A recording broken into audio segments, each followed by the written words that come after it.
Bonjour à toutes et tous. Je suis Bertie Joseph. Je suis ravie de vous accueillir à cette conférence du printemps de la recherche en éducation. L'enjeu de cette manifestation est donc de promouvoir la place des recherches en éducation dans la formation universitaire et professionnelle des enseignants et des personnels d'éducation, que ce soit en formation initiale ou continue. Le thème choisi par le réseau des INSPE pour cette 11e édition est celui de l'articulation recherche, formation, terrain. Alors, je vais aujourd'hui assurer la fonction de modératrice. En effet, au cours de la conférence, vous allez pouvoir poser des questions en cliquant en bas à droite de votre écran sur l'icône questions. Je ferai ensuite une synthèse de ces questions pour les poser à la fin de la présentation. Alors, j'ai aujourd'hui le plaisir de vous présenter nos deux intervenantes.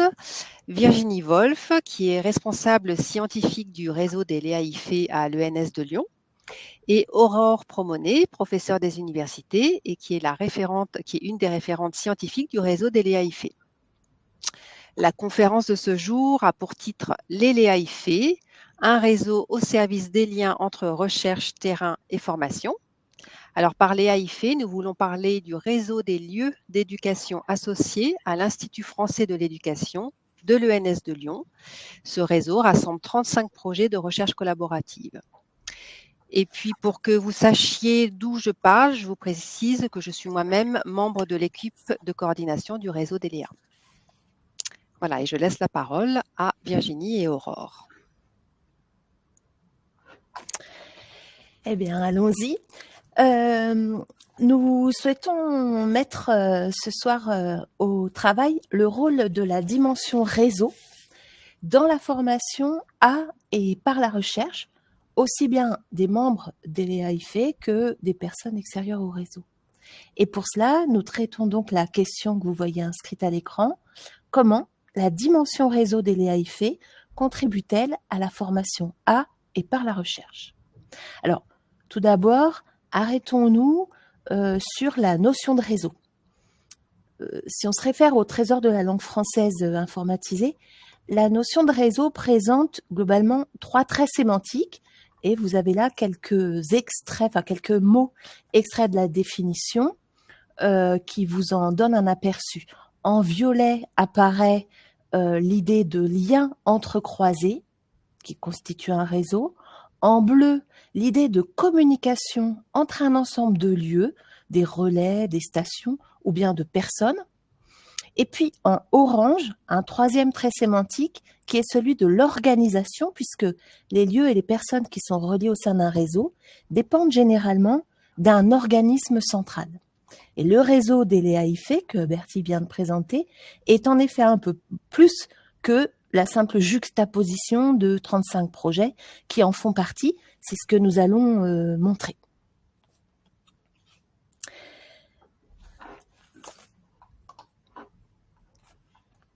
Alors, pour avancer, on va procéder donc en 3 points. Bien pour questionner, je le rappelle, la façon dont le réseau des LEA contribue à et par la recherche selon trois temps, dans une approche d'abord institutionnelle, puis une approche davantage heuristique pour aborder la manière dont la structuration en réseau accompagne, soutient la production de connaissances, et puis enfin, dans une approche davantage praxéologique qui permettra de montrer comment le réseau met en dialogue divers champs de référence et contribue ainsi à leur développement, voire à leur co-développement. Et je précise que notre propos va prendre appui sur les données issues du bilan de l'activité du réseau de 2023-2024, bilan publié sur le réseau, sur le site du réseau des LEA. Donc, dans un premier temps, le réseau des LEA, et on va vous présenter le réseau des LEA et puis la façon dont les liens entre terrain, recherche et formation y sont organisés. On fera ensuite un point sur les liens entre les LEA et la formation, plus spécifiquement. Et puis là, vous voyez dans cette diapositive qu'on a repris les éléments de définition qu'on vous a présentés en introduction. Donc, en orange, une organisation. En violet, le maillage, les liens entrecroisés. Et puis en bleu, l'interconnexion, la communication entre les éléments qui composent le réseau. On va partir d'abord de ce que c'est qu'un Léa pour aller vers le réseau des Léa, qui est, comme on l'a dit, plus que la juxtaposition de ces différents projets, de ces différents Léa. Donc, dans chaque Léa, on va avoir des acteurs de l'éducation et de la recherche qui vont travailler ensemble et qui vont ensemble s'investir dans un projet de recherche qu'ils partagent à partir d'une problématique qu'ils vont co-construire. Et c'est une problématique qui est liée à un enjeu d'éducation pour les acteurs qui sont engagés dans le projet. Le Léa, finalement, c'est à la fois le lieu, donc vous avez des exemples de lieux, l'école, le collège, l'université, une association, mais ça désigne également le projet de recherche partagé entre ces différents acteurs.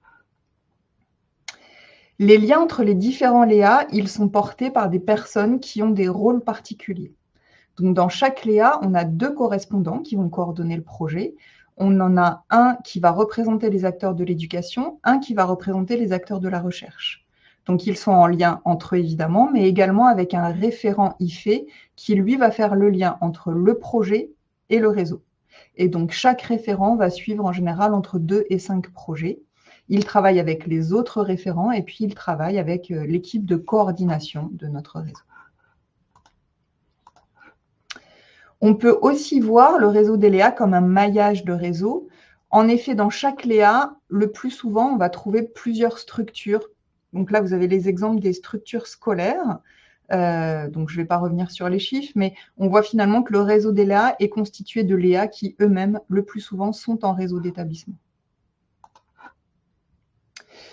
Le réseau des Léa, il peut aussi être considéré comme un maillage de personnes qui ont des fonctions et des rôles différents. Les chiffres en clair, ce sont les membres des projets, les membres des différents Léa. Et les chiffres en foncé, ce sont les membres de la coordination et du pilotage du réseau.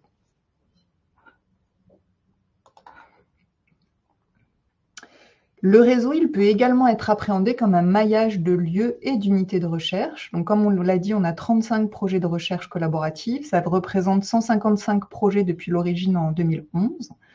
La carte de gauche, elle vous montre l'implantation géographique de ces différents lieux, donc les différentes structures qui sont impliquées dans des Léa. Et puis la carte de droite, elle vous montre les unités de recherche qui sont impliquées dans le réseau. Donc tous les Léa sont en France, ça peut être dans les dom-toms, mais toujours en France. Les chercheurs, par contre, sont parfois à l'étranger. Donc là, par exemple, cette année, on a des chercheurs qui sont en Suisse et au Québec. On a, depuis 2011, plus de 70 unités de recherche qui ont travaillé dans le cadre d'un Léa. Et puis, tous les ans, il y a encore un renouvellement. On disait en début d'intervention que le réseau n'est pas que la juxtaposition des projets de recherche. On voit ici des éléments qui permettent de mieux comprendre la façon dont il est structuré. Je vais partir du petit rond bleu au milieu qui s'appelle équipe Léa. Équipe Léa, c'est l'équipe de coordination du réseau. Cette équipe, elle est basée à l'Institut français de l'éducation, qui fait partie de l'ENS de Lyon. Elle travaille en lien avec un comité de pilotage et avec un comité scientifique.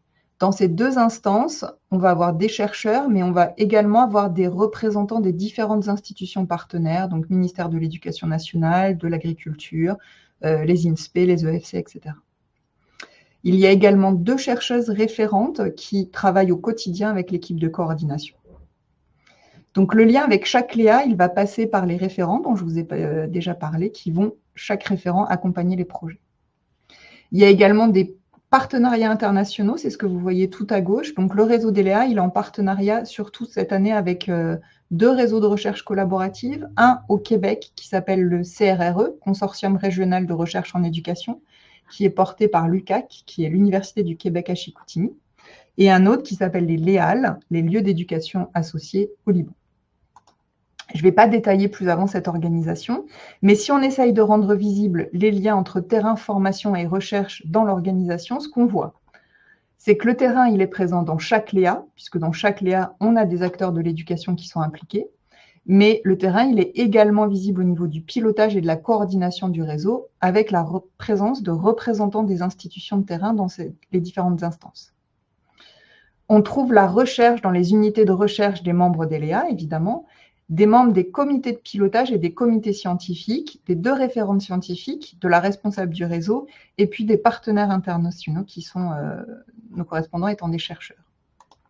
Quant à la formation, elle est présente par le biais de nos partenaires, donc l'INSPE et le EFC par exemple, mais aussi par les personnes qui ont des missions de formation dans les Léa. Dans les Léa, il y a beaucoup de chercheurs qui ont également des postes en INSPE, il y a des formateurs du premier et du second degré, etc.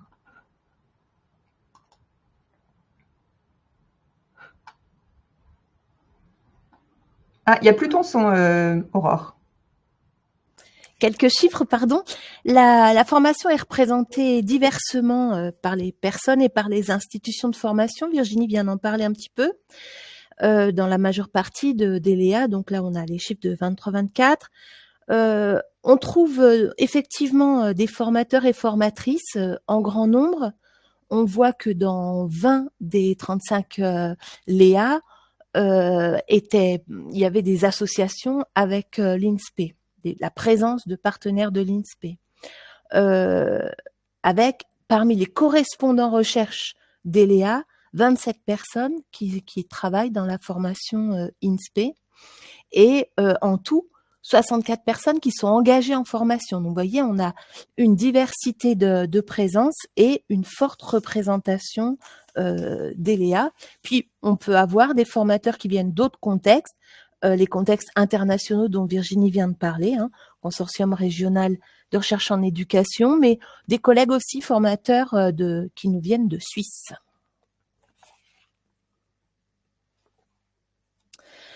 Alors, après les chiffres, quelques références de production.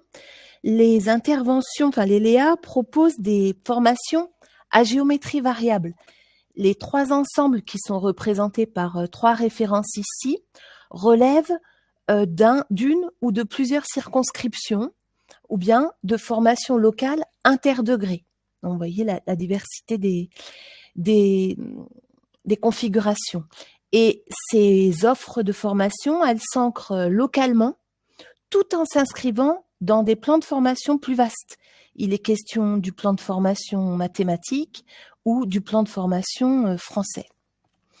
Et puis, dans les 2 premiers cas, l'ELEA offre des formations plutôt d'initiative locale, l'une étant dédiée au Léa lui-même et le Léa constituant pleinement son temps de formation et de travail commun. Et puis, l'autre est plutôt destiné à un public extérieur au Léa. Et la troisième couvre un territoire un peu plus vaste puisqu'il couvre plusieurs circonscriptions reliées à Besançon. Poursuivons sur la présentation des formations. Les formations qui sont offertes par les Léa s'adressent à une diversité de destinataires. Alors, j'oriente un peu votre regard sur les passages passés en jaune. Ces formations s'adressent à la communauté enseignante. Elles sont inscrites au plan académique de formation, à la communauté des personnels qu'on va appeler les pilotes, inspecteurs, formateurs, hein, séminaires d'inspecteurs, séminaires encore de rentrée de l'inspection, de l'enseignement agricole, puisqu'on a aussi des Léa agricoles. Et puis, elles peuvent être adressées aussi à des communautés autres qui sont des instituts de formation, en particulier l'INSPE, des rendez-vous académiques et des rendez-vous nationaux, en particulier d'ailleurs le printemps de la recherche organisé par l'INSPE. Autre public, des associations, et vous avez ici un exemple hein, à la fin de la liste de formations proposées dans le cadre des mercredis de l'APMEP, association dédiée à l'enseignement des mathématiques. Alors, les Léa produisent et diffusent aussi des ressources qui articulent recherche et formation. Chaque année, le réseau des Léa produit un ensemble de ressources pour l'enseignement et la formation. Alors, par exemple, vous en avez là quelques exemples. Ça peut être des outils, des dispositifs pédagogiques, des situations d'enseignement, des vidéos témoignages. Ça prend différentes formes. Hein. C'est une petite sélection que vous avez là sous les yeux. Et ces ressources sont accessibles via des sites ou des publications papier. 14 des 23 ressources produites en 2023, pour vous donner une idée, sont à ce jour accessibles en ligne.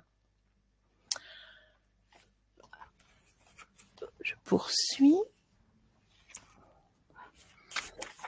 Alors, on va passer dans la deuxième partie. Et donc là, on va plus s'intéresser à la façon dont le réseau va contribuer à la formation à et par la recherche au travers des connaissances qui y sont développées. Donc, ces connaissances, elles peuvent être liées aux objets qui sont travaillés dans chaque projet et du coup concerner les pratiques d'enseignement, de formation, plus largement d'éducation. Et puis, ces connaissances, elles peuvent également porter sur des démarches de recherche. Donc, chaque Léa va produire des connaissances. Je commence par les connaissances en lien avec l'objet qu'il met au travail. Et en mettant finalement tous les projets de Léa en réseau, ce qu'on va permettre, c'est à chacun de s'enrichir des apports des autres projets qui peuvent travailler sur des objets différents ou qui peuvent travailler sur des terrains différents avec des méthodologies de collaboration différentes. Donc là, on vous a mis un aperçu de la diversité des projets qui sont dans le réseau. Et pour faire le lien avec la formation, on peut souligner que la production de ces connaissances, elle peut être considérée comme une formation pour les membres d'ELEA sur les objets qu'ils travaillent, et puis elles sont également au service de la formation d'autres personnes. Elles peuvent par exemple contribuer au schéma directeur de la formation continue donc 2022-2025. Je ne vais pas développer là-dessus, mais voilà, on a fait des études dans le bilan des ELEA pour montrer quelques exemples. Pour illustrer la façon dont la mise en réseau de projets dans le cadre d'ELEA contribue à produire des connaissances sur les pratiques, on vous propose de faire un zoom sur les Léa qui sont en mathématiques. Donc, vous avez là des exemples de Léa qui travaillent dans ce domaine-là. Chaque Léa, individuellement, va permettre aux acteurs, alors quand on dit acteur, c'est toujours acteur de l'éducation et acteur de la recherche. Donc, chaque Léa, individuellement, permet aux acteurs qui y sont engagés de développer des compétences professionnelles et des connaissances. Chaque Léa va pouvoir proposer des formations et ou produire des ressources pour la formation. Ça peut être des manuels scolaires, là dans le cas des Léa en mathématiques, des sites de ressources pédagogiques, des articles ou des communications. Aurore en a déjà parlé. Et si on va un petit peu plus loin et qu'on essaye de voir qu'est-ce que ça fait finalement de mettre les Léa Maths en réseau, ça va nous permettre de toucher une grande partie du territoire national. Je vous ai mis quelques exemples d'académies dans lesquelles il y avait des Léa Maths. Le fait d'avoir des acteurs éducatifs qui sont impliqués dans des recherches sur tout le territoire, ça va faciliter l'implantation de formations localement, par exemple. Ça permet également de construire des connaissances qui vont être complémentaires les unes des autres sur une même discipline. Donc, c'est des connaissances qui portent sur des objets mathématiques divers, avec des méthodologies et des cadres particuliers sur des niveaux scolaires qui vont de la maternelle à l'université. Et ces connaissances qui sont produites par chaque Léa, elles sont enrichies par les échanges entre les Léa mathématiques sur leurs objets, leurs cas théoriques, leurs modalités de collaboration. Également, elles seront plus largement et plus facilement diffusées parce que les Léa vont mettre en commun leurs canaux de diffusion et les partenaires avec lesquels ils travaillent. Donc, les membres des Léa mathématiques et leurs travaux sont ainsi particulièrement connus de différents partenaires. Et je vous ai mis un exemple. On trouve par exemple des apports de Léa dans le guide de la DGESCO, résolution de problèmes mathématiques au collège, qui est indiqué ici. Cet enrichissement, cet effet réseau, il va être facilité par différentes choses. La possibilité déjà de faire travailler les Léa mathématiques ensemble lors des événements du réseau. Le réseau organise différents événements, différentes manifestations tous les ans. Donc, il y a un séminaire de rentrée en présentiel en octobre à Lyon, une rencontre internationale en présentiel à Lyon en mai, et puis il y a des rendez-vous en visio qu'on appelle les rendez-vous des Léa. Et donc, à chaque fois, ça peut être l'occasion de faire travailler ensemble les Léa, ici mathématiques. Également, dans les éléments facilitants, le fait que les Léa Maths soient coordonnés par une personne, qui chez nous est Sophie Roubin, elle va être force de proposition, elle va mettre les Léa en lien les uns avec les autres et elle va les mettre en lien avec différents partenaires. Le partenariat avec d'autres structures est très important également pour faire vivre ce réseau et notamment pour diffuser les productions. J'en ai déjà parlé, donc on peut citer l'IREM, là je vous en ai cité quelques-uns, la PMEP, etc. Et puis, on a des chercheurs qui sont présents, des chercheurs de Léa qui sont présents dans le plan national de formation, par exemple. Et il y a également le fait que la présence des Léa et le fait qu'ils soient identifiés comme tels sur la base de données en ligne Publimat, que j'ai indiqué ici, est également important. C'est une base de données qui est utilisée en INSPE. Faire vivre un tel réseau de Léa, suppose également d'être attentif à des éléments que j'ai indiqués là. Donc, le temps est un élément très important. Il s'agit de ne pas surcharger les Léa, ne pas faire passer les priorités du réseau thématique avant celles du réseau national et surtout de respecter l'avancée de la recherche. On ne peut pas tout partager tout le temps. L'identification du Léa est également un défi. Les travaux qui sont issus des Léa mathématiques sont souvent identifiés comme étant des travaux de Léa, mais même là, ce n'est pas toujours le cas. Et là, l'aspect temporel va jouer également, puisque quand on diffuse les résultats, en fait, le Léa est souvent terminé et les acteurs ne sont plus identifiés comme faisant partie du réseau, même si les travaux dont ils parlent sont issus du Léa. Je bois pour reprendre un peu ma respiration. Si les Léa produisent des connaissances sur les objets qu'ils travaillent, ils en produisent également sur les démarches de recherche. Donc, à gauche, vous avez 2 exemples parmi beaucoup d'autres de production sur les démarches de recherche issues de Léa. Vous avez un article dans une revue scientifique par un chercheur et une communication scientifique dans un colloque international par des chercheuses et une conseillère pédagogique d'un même Léa. Et puis, des connaissances sur les démarches de recherche sont également produites avec l'équipe de coordination du réseau et ou avec des membres du comité de pilotage, ce qui permet d'élargir la réflexion sur les démarches de recherche à plusieurs Léa. Donc, je vous ai mis juste 3 exemples à droite, mais il y en a d'autres. Cette production de connaissances sur les démarches de recherche, elle est accompagnée par le réseau qui va soutenir la réflexion des membres des Léa. Donc, il y a quelques outils qui permettent d'y contribuer. Il y a les bilans et points d'étape qu'on demande que les Léa doivent renseigner. Donc, les bilans, c'est en 3e année. Les points d'étape, c'est en 1re et 2e année. Et ils sont conçus comme des outils d'aide à la prise de recul et à la discussion collective entre membres des Léa. Également, un autre outil qui va pouvoir aider à la réflexion, c'est le rôle des référents. Les référents, ils font 3 points dans l'année avec chacun de leurs projets qu'ils suivent. Et ils travaillent avec… Leur rôle, c'est d'accompagner l'aspect collaboratif de la recherche. Ils n'accompagnent pas la recherche sur l'objet, mais la collaboration dans la recherche.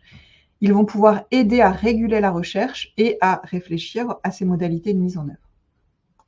Les manifestations, j'en ai parlé, elles sont également importantes pour soutenir la réflexion des Léa. Vous avez des exemples à droite de thématiques qui ont été mises au travail dans différentes manifestations. Ces outils d'accompagnement et de soutien, ils sont travaillés par l'équipe de collaboration du réseau en lien avec le comité de pilotage. Et dans le dernier rectangle en bas, vous voyez également que la réflexion sur notre démarche de recherche, elle est travaillée en réseau élargi avec nos partenaires internationaux. En effet, on a mis en place un séminaire de recherche France-Québec-Liban en mai 2023 pour mieux comprendre et mieux accompagner nos recherches. Donc, on n'a pas le temps là de développer sur ce sujet, mais on pourra répondre à vos questions également là-dessus si vous le souhaitez. Et en tout cas, c'est une modalité de travail qui à chaque fois est collaborative sur la collaboration. Alors, on aborde la 3e partie de cette présentation, la partie plus praxéologique, qui va se développer en 4 temps pour essayer de voir comment ce réseau, cette dimension réseau, contribue au développement professionnel des acteurs et des actrices du Léa. Donc, 4 éléments de réponse. Cette contribution se fait par l'ouverture à d'autres horizons professionnels pour tous les types d'acteurs, par une offre de formation et puis le fait que les Léa deviennent eux-mêmes objets de travaux de certification, et puis les deux autres contributions se font sous forme de développement de compétences de tous les acteurs et enfin d'ouverture vers des pratiques d'écriture qui sont spécifiques à l'écriture de collaboration. Alors on y va sur l'ouverture à d'autres horizons professionnels.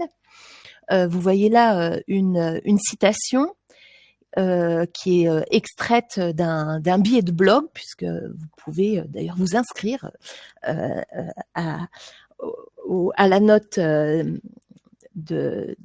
issue des billets de blog. On a une synthèse régulièrement, mensuellement envoyée. Donc, le réseau des Léa constitue un espace de formation par cette ouverture et cette citation-là, que vous avez peut-être eu le temps de parcourir, illustre des apports du réseau. Sabrina Rétoré évoque elle est correspondante d'un Léa. Le Léa Fildezek, pardon, eh bien, elle illustre le fait qu'elle y a fait des rencontres, que c'est le lieu de faire des découvertes et que cet ensemble est tout à fait enrichissant. Le réseau ouvre en effet à différentes échelles, des échelles locales, plutôt académiques, mais aussi nationales et internationales. Virginie en a déjà parlé à plusieurs reprises. Une ouverture aussi à des champs disciplinaires. On peut rencontrer des collègues enseignants qui œuvrent dans d'autres disciplines et à des champs scientifiques qui ne nous sont pas a priori familiers. Puis une ouverture aussi à des cycles scolaires ou universitaires auxquels on n'est pas forcément a priori familiarisé. Le réseau offre aussi, par ses rencontres, l'ouverture à différents mondes professionnels, les mondes de la recherche, de la formation, de l'éducation, et puis même à d'autres contextes sociaux d'exercice du métier. On n'exerce pas tous dans le même type d'établissement, ni dans le même type de contextes sociaux. Et puis, une ouverture aussi à d'autres fonctions, à d'autres approches de l'éducation, de l'enseignement et de l'apprentissage. Quand on rencontre des formateurs, des pilotes, des chercheurs, on fréquente quelqu'un qui a une autre approche, un autre angle de vue des mêmes situations.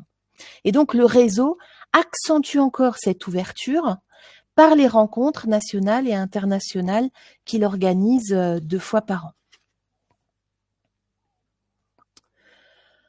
Alors, autre citation, celle-ci, elle est extraite d'une soutenance de thèse récente, celle d'Olivier Blonde-Revusky, qui a donc soutenu brillamment sa thèse en 2025, début 2025, et qui a tenu à souligner la dimension réseau de sa recherche, la dimension collaborative. En effet, le Léa nourrit des formations universitaires et est lui-même l'objet de travaux certificatifs en recherche. Et ici, c'est le cas de l'obtention d'un doctorat, mais d'autres membres ont obtenu des certifications. On compte en 23-24 l'obtention de 3 habilitations à diriger des recherches, de 3 doctorats, de 12 masters et d'un DU. Et ces diplômes-là, ce ne sont pas des diplômes qui ont été obtenus durant un Léa simplement, mais ce sont des diplômes qui prennent appui sur des travaux menés dans le réseau des Léa et qui donc contribuent aussi à caractériser ce réseau et les recherches qui sont menées. Donc, vous voyez, dans cet extrait, Olivier souligne la dimension collective, avec un nous, l'expression d'un collectif, la dimension collaborative d'une recherche. Il souligne la présence de son équipe, représentée là par 7 membres ce jour-là. Et enfin, il présente il insiste ici pour montrer que ça relève de sa propre conception de la recherche en sciences de l'éducation, et c'est une conception qu'on partage.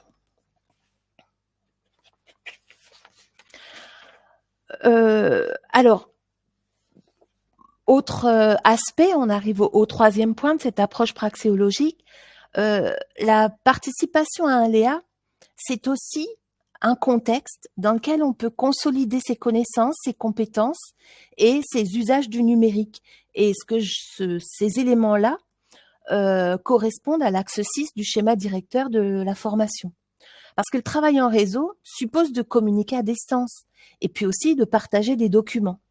Et se développent alors dans ces conditions des compétences numériques par l'usage de plateformes collaboratives, interinstitutionnelles de préférence, d'instruments de visio, en complément évidemment du travail local.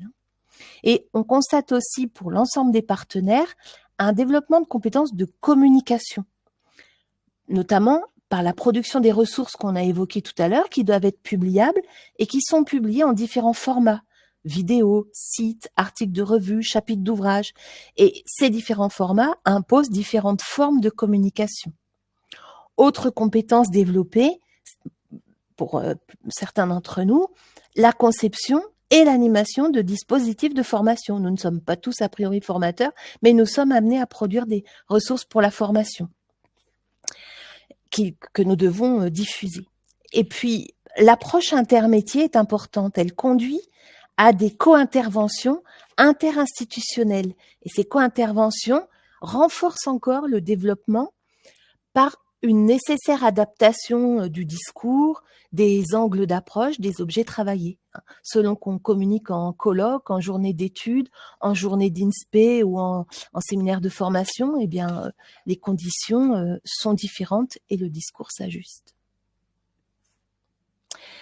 Quatrième point pour cette partie du lien avec la formation, dans sa dimension praxéologique, participer à un Léa, c'est être invité à produire divers écrits qui engagent le collectif. Et donc, vous avez là deux listes à puces. La liste de gauche se constitue d'écrits qui sont composés en interne, c'est-à-dire à destination des membres du Léa et de l'équipe de coordination du réseau national de Léa. Ces écrits-là constituent en quelque sorte l'épine dorsale de chacun des Léa. La liste à puce de droite présente, elle, des écrits qui sont davantage adressés au réseau, mais aussi au-delà du réseau, à un lectorat plus vaste et donc pluriel. Et cette liste présente et nécessite un engagement dans l'écriture de recherche. Alors, l'ensemble donne de multiples occasions de pauses réflexives, et là, un deuxième extrait de la citation de notre collègue Sabrina de Phil de Zec illustre ce propos. Donc, je lui emprunte l'expression. Faire partie d'un Léa a également développé la posture réflexive, a-t-elle écrit dans son billet de blog. Et alors, posture réflexive qui suppose aussi des controverses et des régulations. C'est bien ce qu'indique son témoignage. Et on a là une attestation d'une forme de développement, de regard réflexif nouveau sur sa propre pratique. Alors, cette coécriture, elle se présente sous diverses formes. Vous avez là trois exemples de publications. Ces trois références sont choisies parce qu'elles ont été co-signées, donc elles attestent de coproduction. Elles s'adressent toutes les trois à un lectorat qui dépasse le premier cercle de l'institution de référence. Et elles peuvent être publiées en anglais ou en français. Dans la première référence, les trois premiers auteurs sont des chercheurs et le quatrième est formateur, le cinquième auteur est enseignant. Pour la diversité. Le deuxième exemple, la deuxième référence, dans ce cas-là, la co-signature a aidé à la diffusion et à la publication à l'interface entre lieux d'éducation et espace universitaire. Et quant au troisième exemple, il a été choisi parce qu'il est publié dans une revue Interface. Sa première autrice est docteur en didactique, les deux autres sont professeurs des écoles et ces deux professeurs des écoles sont, depuis 2021, entrés en thèse. La coécriture, elle est considérée comme un moyen pour rendre les productions plus riches, mais aussi plus accessibles pour un public élargi. En même temps, elle nécessite le développement de compétences et puis une réflexion sur les types d'écrits. Et le réseau des INSPE, le réseau des Léa-IFE s'intéresse fortement à cette problématique de la coécriture. Il y apporte son soutien. Il a par exemple organisé un rendez-vous des Léa sur la coécriture pour partage d'expérience. Il a aussi organisé un atelier qui avait été proposé lors du séminaire de rentrée en octobre 23 à partir de 3 questions. Comment organise-t-on la coécriture? Qu'est-ce qu'on écrit ensemble? Et puis, dans quel but et pour quels effets? Et d'ailleurs, un billet de blog rend compte de ce temps de travail. Et il avait donné lieu aussi à un rendez-vous avec nos collègues québécois. Un petit zoom sur cette approche praxéologique. La dimension réseau, alors qu'est-ce qu'elle renforce? Eh bien, d'abord, on fait un zoom sur une coordination au niveau de l'académie. Tous les membres de l'EA ne peuvent pas forcément se rendre aux événements nationaux, internationaux organisés à Lyon. Et du coup, des rencontres académiques permettent de faire vivre à chacun, chacune, cette dimension réseau. Donc ça, c'est un intérêt de la dimension réseau quand elle est déclinée académiquement. Et sont alors partagées dans ces contextes un peu plus locaux des thématiques communes aux Léa rassemblés, des méthodologies de recherche et de collaboration. Par exemple, dans l'académie de Nancy-Metz, que je connais un peu plus que les autres, eh bien, on a partagé la pratique du groupe de co-développement, la pratique du journal de bord, la méthodologie du focus group, parce que certains Léa les mettaient en œuvre et proposaient de le partager avec les autres Léa de l'académie. Ces rencontres académiques, elles génèrent un dispositif de formation, finalement, qui est au plus près des besoins collectifs des Léa. Et elles constituent un rapprochement accru entre les classes et les laboratoires locaux. Et le réseau académique facilite aussi l'obtention d'accès aux ressources universitaires via les bibliothèques universitaires locales, notamment pour les participants qui ne sont pas étudiants et qui ne sont pas universitaires. Et des accès sont négociés, offerts aux collègues inscrits dans les Léa. Alors, cette dynamique locale, elle participe à une visibilité aussi académique et donc à une reconnaissance institutionnelle. Les corps d'inspection voient vivre les réseaux, les Léa, les unités de recherche également, elles sont au courant qu'il y a une activité. Et les conditions qui permettent cette activité en réseau académique, c'est un soutien fort des institutions. Alors, selon les académies, le soutien est plus ou moins fort, plus ou moins organisé, mais les INSPE, les laboratoires, j'en ai parlé, les bibliothèques, les écoles académiques de formation continue et les CARDI sont d'un précieux soutien. Elles peuvent mettre à disposition des locaux, les établissements le font aussi, les INSPE également. Alors, point d'attention quand même, quand on organise cette coordination au niveau académique, selon les académies, il n'est pas toujours facile de faire reconnaître le temps qui est consacré à cette coordination, qui s'ajoute aux autres dimensions du travail en Léa. Il faut trouver des bons canaux pour que la communication interinstitutionnelle soit effective et visible, donner un peu de rayonnement à ces rendez-vous. Et puis, selon les académies, il est plus ou moins facile de trouver un financement, parce que qui dit déplacement dit coût. Mais dans certaines académies, des ordres de mission sont accordés, notamment par les écoles académiques de formation continue. Alors, nous allons pouvoir conclure, Virginie. Oui, on va conclure. En revenant sur la question qu'on s'est posée, comment la dimension réseau contribue à la formation à et par la recherche? D'abord, il nous semble que cette dimension réseau, elle permet de dépasser la simple juxtaposition des projets. C'est ce qu'on a essayé de vous montrer.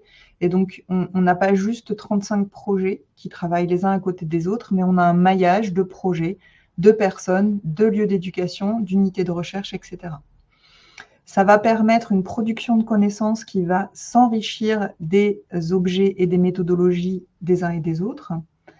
Ça va contribuer également au développement professionnel des membres des Léa. Et ces éléments eux-mêmes, ils vont pouvoir être mis au service de la formation à et par la recherche, à la fois des membres des Léa, mais aussi de personnes qui sont extérieures au réseau. On a évoqué quelques éléments facilitants dans cette présentation qui vont contribuer à la formation. Tout d'abord, la diversité du réseau. Donc, on en a pas mal parlé, des objets, des collectifs, des méthodos, des territoires.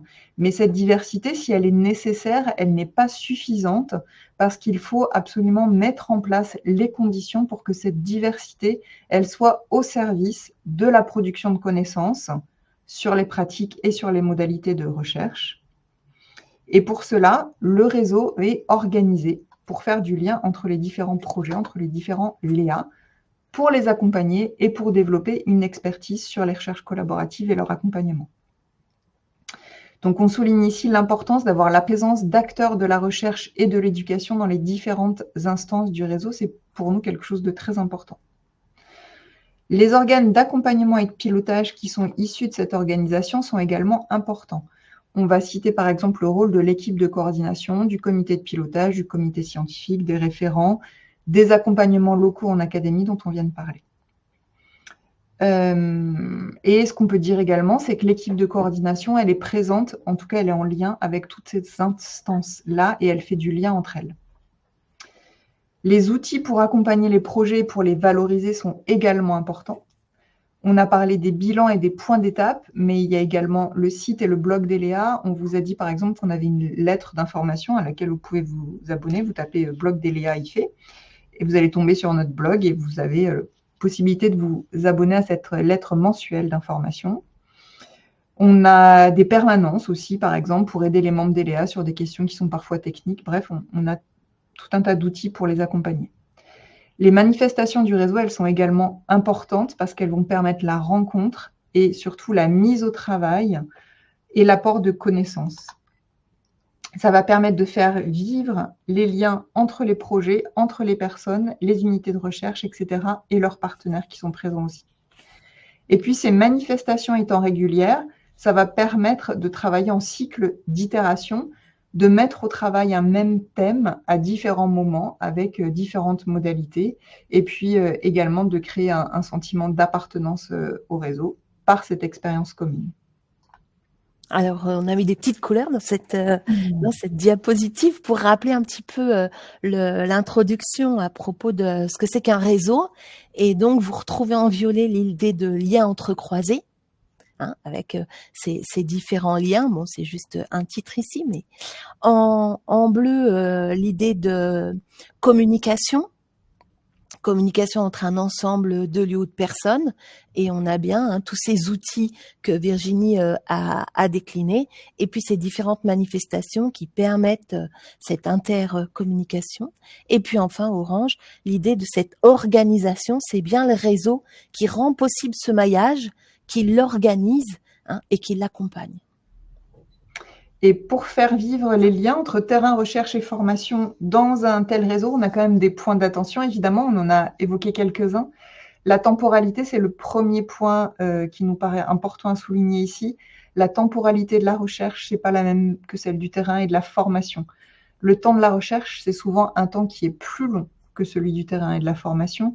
Et par exemple, c'est difficile, voire pas possible, de proposer une formation ou une ressource au bout d'un an de recherche collaborative, au bout d'un an de travail de Léa. Et la priorité pour nous, c'est quand même de laisser le temps à la recherche de se dérouler. L'autre point d'attention qu'on veut soulever concerne les enjeux de diffusion et de valorisation des connaissances et des compétences qui sont développées par les membres d'Eléa. C'est une question vive dans notre réseau sur laquelle on travaille et à laquelle on n'a pas de réponse toute faite aujourd'hui en tout cas. Et puis c'est une question qu'il faut ramener au point de vigilance précédent sur le temps, parce que finalement pour diffuser et valoriser ce qui se fait dans le réseau d'Eléa, il faut avoir du temps, et il faut avoir du temps en plus de la recherche, en plus du temps des 3 ans du Léa. Le réseau des Léa existe depuis 2011. Alors, au fil du temps, il se développe, il se consolide. C'est un travail de longue haleine qui procède, on l'a déjà dit, par itération et qui est formateur pour l'ensemble de ses contributeurs et qui génère des formations et des connaissances. Du coup, la place de la coordination est absolument essentielle. Elle soutient une forme spécifique de recherche collaborative. Voilà, on espère vous avoir renseigné, puis vous avoir donné envie d'en savoir encore un peu plus. Et puis, on va pouvoir aborder la période de questions, peut-être, Bertille ? Oui, merci beaucoup pour cette présentation très riche. Je vous rappelle que vous pouvez poser vos questions dans le chat si vous en avez sur cette présentation. Je vais commencer par une première question qui était sur est-ce qu'il existe, quel est le lien et est-ce qu'il existe des liens entre les Léa et l'intelligence artificielle? Alors, je commence et tu continues, Aurore. Si tu veux.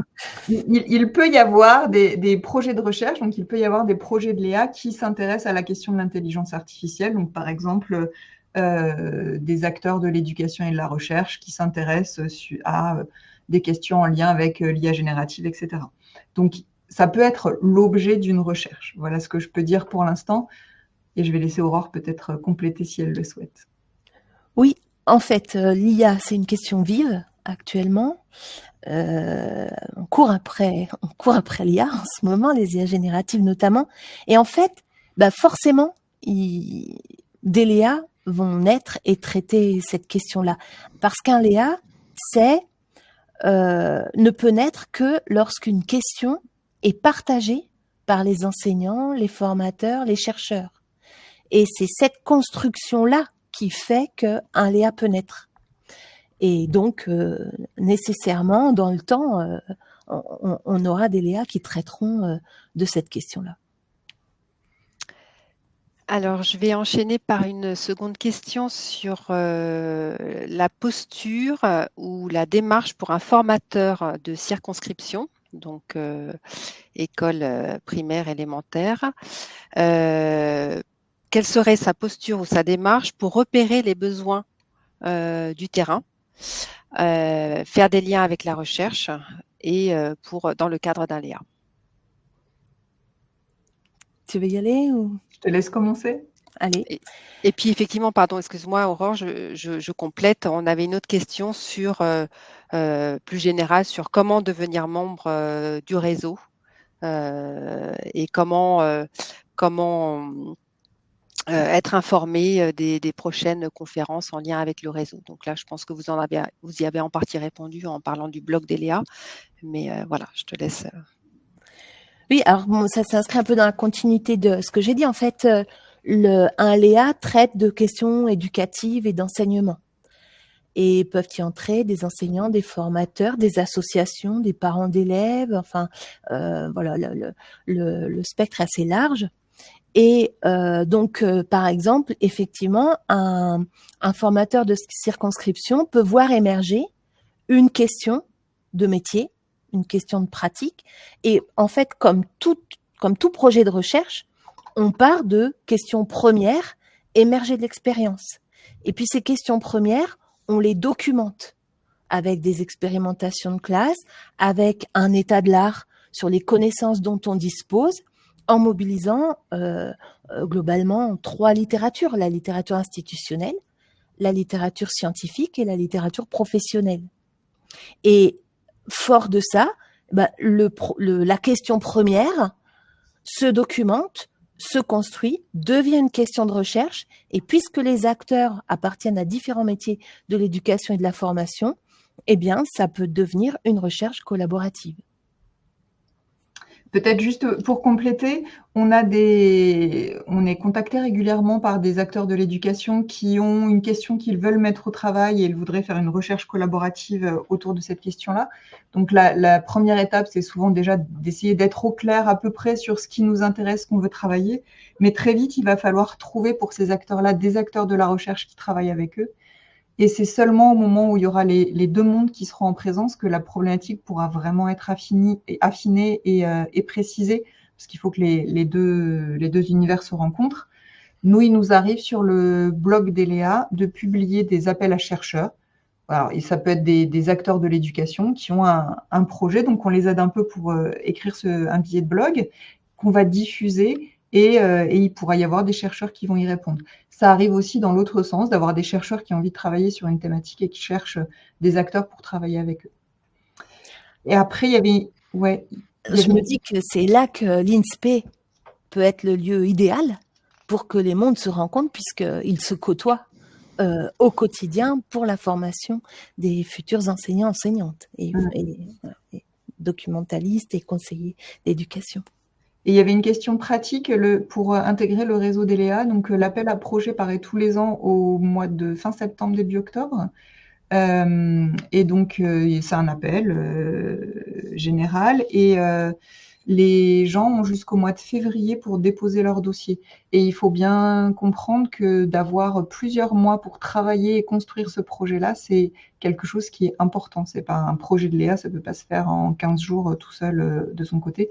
Il faut vraiment du temps pour monter un projet. Et nous, équipe de coordination, on peut accompagner aussi les personnes qui souhaitent déposer un projet. Merci pour vos réponses. On a une question également sur l'évaluation de la recherche faite par les Léa. Est-ce qu'il existe un cadre de référence, des normes de qualité? Alors, si je comprends bien la question, c'est la question de l'évaluation des recherches conduites dans les Léa. Peut-être pas la question de l'évaluation des dossiers qu'on recevrait pour rentrer dans le réseau. D'accord, donc c'est voilà. ouais. Bon, en tout cas, les dossiers les candidatures font l'objet d'un processus de sélection. Par ailleurs, les recherches qui sont menées dans les Léa ont la particularité d'être collaboratives. Elles produisent des connaissances comme tous les autres types de recherches. Ces connaissances sont publiées. Elles sont publiées dans des instances, en partie dans des instances. On a parlé de production de ressources pour la formation et de production de connaissances. La production de connaissances relève de la partie scientifique, et dans le monde scientifique, pour obtenir une publication dans des articles de revues à comité de lecture, eh bien, il faut franchir les barrières de l'évaluation. Donc, ces publications sont soumises aux mêmes évaluations que les autres publications proposées en sciences humaines et sociales. Et peut-être pour compléter, donc on n'a pas de cadre en fait, nous on n'a pas de document qui évalue donc formellement la recherche et ce qu'on en attend. Par contre, on fait un gros travail de sélection des dossiers qui nous sont proposés parce qu'on attend quand même qu'il y ait un certain nombre de critères qui soient respectés, mais alors des critères scientifiques et de collaboration notamment, mais pas que. Et puis après, c'est tout le travail d'accompagnement du référent qui va faire qu'on va accompagner au fur et à mesure la recherche en train de se faire. Mais on ne demande pas à ce qu'il y ait 3 articles publiés dans des revues scientifiques, 4 formations, etc. Ça, on le demande pas. Et on estime, comme l'a dit Aurore, qu'il y a des porteurs scientifiques, éducatifs, qui sont en responsabilité, qui ont été sélectionnés parce qu'ils sont compétents, capables, etc. Et donc, on leur fait confiance aussi là-dessus. Oui, ils sont garants de la scientificité du travail produit. Est-ce que vous pouvez nous en dire un petit peu plus sur les moyens qui sont alloués au Léa pour la réalisation de leur recherche? Oui, je vais commencer. Alors, le dispositif le réseau des Léa ne donne pas de moyens pour la recherche. Ce que permet le dispositif des Léa, c'est de financer quelques heures pour les enseignants ou les acteurs de l'éducation qui relèvent donc des ministères soit éducation nationale, soit agriculture. Et donc là, on a possibilité de leur donner quelques heures en plus. Ce n'est pas des heures qui vont correspondre à la totalité du travail qu'ils fournissent. Il faut bien être conscient que se lancer dans un Léa, ça demande beaucoup de travail. Donc, il y a une rémunération qui est donnée, mais qui, on le sait bien, n'est pas la raison première pour laquelle les gens viennent dans notre réseau, même si elle est importante. Et elle est importante aussi symboliquement, que c'est important que le travail des acteurs soit reconnu. On n'a pas de moyens pour la recherche, donc on ne pourra pas financer des transcriptions, des analyses, etc. Dans les autres choses qu'on finance, donc ce qu'on fait, c'est on accompagne les projets, qui est quand même quelque chose d'assez important, et puis on prend en charge le déplacement d'un acteur par Léa pour qu'il vienne à Lyon au séminaire et à la rencontre internationale. Mais pas de moyens spécifiques recherche dans notre dispositif, dans notre réseau. En revanche, les chercheurs qui sont impliqués dans les Léa répondent parfois à des appels à projets auxquels les Léa répondent en partie ou en totalité et peuvent trouver quelques financements de cette manière-là. Une question sur les membres de Léa. Est-ce que les parents peuvent devenir membres d'un Léa en tant que coproducteurs, participants. Alors, je crois que c'était écrit participants à la formation, mais un Léa n'est pas forcément uniquement un lieu de formation, donc participants à la recherche. Donc, la place des parents dans un Léa. Oui, je te laisse répondre. Donc, il y a des Léa dans lesquels les parents sont impliqués et sont co-chercheurs, comme les acteurs éducatifs, en fait, quelque part. C'est quelque chose qui est très intéressant, mais qu'il faut vraiment penser, notamment par le fait que les parents changent tous les ans, très souvent dans une classe, et donc c'est vraiment quelque chose à penser, à anticiper. Mais oui, il y a des Léa dans lesquels il y a des parents, il y a des Léa dans lesquels également les élèves sont impliqués dans l'aspect dans la recherche collaborative, alors pas sur tous les aspects, mais sur certains en tout cas. Enfin, on a une question sur les thématiques. Alors, vous en avez un petit peu parlé, puisqu'on a un appel à projet dans le réseau d'ELEA, mais les thématiques définies sur lesquelles des chercheurs aimeraient travailler ou expérimenter, à quel moment est-ce que ça se définit? Est-ce que ça se définit même dans le réseau d'ELEA? J'ai un peu la réponse, mais je vous laisse répondre. Donc, il n'y a pas depuis, je ne sais pas combien d'années, mais en tout cas, cette année, il n'y avait pas l'année dernière non plus, il n'y a pas de thématique. L'appel à projet est très large. Ce qu'on a fait dans l'appel à projet de l'année dernière, c'est que on a mis en avant le fait que si un dossier traitait de la question des inégalités, au sens large et sans préciser davantage que ça pourrait être un élément pris positivement s'il était à égalité au moment de l'évaluation des dossiers par rapport à un autre dossier. Voilà. Mais sinon, il n'y a pas à ce jour de thématique, et même s'il y en avait, elle ne serait pas a priori restrictive, c'est-à-dire que peut-être qu'un jour on proposera des thématiques qui nous semblent intéressantes, mais ça n'empêcherait pas d'avoir d'autres projets qui portent sur d'autres thématiques. En revanche, sur la publication, si vous regardez sur le site d'ELEA, vous verrez qu'il y a quand même une forme de catégorisation, mais elle se fait après coup. On peut par exemple consulter l'ELEA en cours ou l'ELEA ancien. On peut consulter l'ELEA par académie. Vous voyez, c'est aussi la dimension réseau qui fait ça. Il y a des LEA plutôt langues, des LEA plutôt mathématiques. Enfin, il y a des axes qui se dessinent, mais c'est une catégorisation a posteriori. Et donc, comment être informé des appels à projets dès septembre? Quels canaux? Donc, il faut aller sur le site d'ELEA. Donc, vous tapez Léa IFE. Normalement, vous tombez sur le site d'ELEA. Donc, on a deux outils en ligne. On a le site d'ELEA et le blog d'ELEA. Le site d'ELEA, c'est vraiment la présentation officielle du réseau. Le blog d'ELEA, c'est un blog collaboratif. Donc, tous les membres d'ELEA peuvent contribuer. C'est plutôt pour suivre l'avancée des différents projets. Donc, il y a ces deux outils-là. Et sur le site d'ELEA, il y a une page qui s'appelle Devenir un Léa, qui donne quelques informations sur ce que c'est, et puis qui publie sur lequel il y a l'appel à projet, le dossier de candidature, etc. Là, le dossier qui pour l'instant figure, c'est le dossier de cette année, donc l'appel est clos, puisqu'on a reçu les dernières candidatures en février, et donc il y aura en septembre prochain le nouvel appel. Voilà. Et pour compléter, l'appel à projet est également diffusé dans beaucoup de réseaux, que ce soit dans des réseaux de recherche, des réseaux académiques, sur notre compte LinkedIn aussi. Voilà, on essaye de le faire circuler pour toucher un maximum de personnes différentes et pas seulement les personnes déjà acculturées au réseau. Voilà. Écoutez, je crois qu'on a fait à peu près le tour. J'avais une dernière question pour reboucler avec la première question sur l'intelligence artificielle. Je vous la livre telle quelle. Je ne sais pas si vous aurez la réponse, qui est, me semble-t-il, assez large. Comment préserver la recherche empirique de l'influence des intelligences artificielles, surtout dans le volet organisation?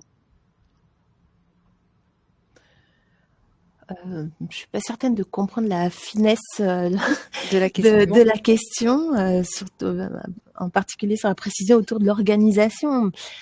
Voilà, l'intelligence artificielle, il faut qu'on arrive à la comprendre et puis à voir ce qu'elle peut nous apporter.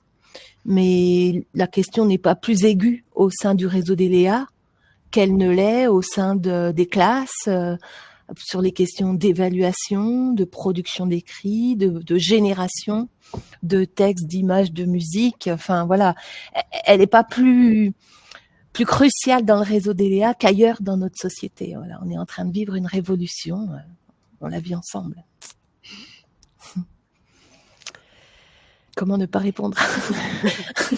Bien, merci beaucoup Aurore Promené et Virginie Wolf pour cette présentation et vos réponses. Merci. Merci à tous les participants et participantes pour vos questions et votre écoute. Je voulais, avant de clore, vous informer de la prochaine et dernière conférence du cycle du printemps de la recherche en éducation qui aura lieu demain, le 1er avril à 16h30. Le titre de la conférence est Recherche collaborative pour l'apprentissage de l'axe gradué, les résultats prometteurs du projet Césalin ou Césaline. Elle sera présentée par Marie-Caroline Crozet et Sophie Souris-Lavergne, qui sont toutes deux maîtres de conférence en didactique des mathématiques au laboratoire d'informatique de Grenoble, Université Grenoble-Alpes. Voilà, merci bien à tous et bonne fin de journée. Merci, au revoir.